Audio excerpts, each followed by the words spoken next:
Hello everyone. आज हम बात करेंगे कि कंपनियां बिहार से दूर क्यों भागती थीं और अब क्या बदल रहा है। पहले बात करते हैं इंफ्रास्ट्रक्चर की। बहुत दिनों तक बिहार में रोड, बिजली और ट्रांसपोर्ट की हालत खराब रही।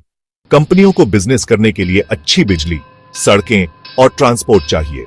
बिहटा जैसी जगहें तो सुधर रही हैं, लेकिन बिहार अभी भी दूसरे राज्यों से पीछे है। अब बात करते हैं इंडस्ट्रियल पॉलिसी और इन्वेस्टमेंट की।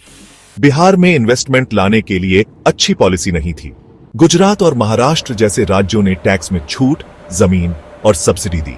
बिहार में कुछ खास नहीं, लेकिन अभी नीतीश कुमार की सरकार के काम जैसे इन्वेस्टमेंट समिट और नई पॉलिसी कुछ बदलाव ला रहे हैं।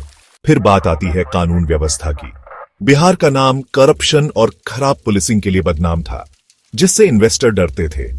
हालांकि चीजें सुधर रही हैं, लेकिन पुरानी धारणा बदलने में समय लगता है। स्किल्ड लेबर का क्या? बिहार के बहुत लोग दूसरे राज्यों में नौकरी करने जाते हैं, जिससे यहां स्किल्ड वर्कर्स की कमी हो जाती है। एजुकेशन और टेक्निकल ट्रेनिंग पर भी कम पैसा खर्च होता था। ज्योग्राफिकल और मार्केट की चुनौतियां।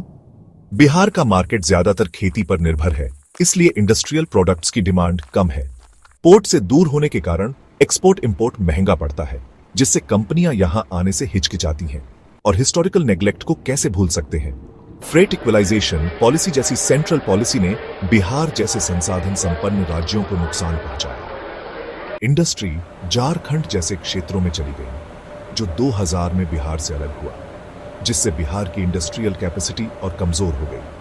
लेकिन अब तस्वीर बदल रही है। अदानी, कोका कोला, टीसीएस और विप्रो जैसी कंपनियां इन्वेस्ट कर रही हैं। दिसंबर 2023 में 277 कंपनियों ने 50,000 करोड़ के इन्वेस्टमेंट के लिए एमओयू साइन किए। बिहटा और राजगीर जैसी जगहों पर आईटी पार्क और इंडस्ट्रियल जोन बन रहे हैं। आखिर में कंपनियां बिहार खराब इंफ्रास्ट्रक्चर, कमजोर पॉलिसी और बुरी रेपुटेशन के कारण दूर रहती थीं।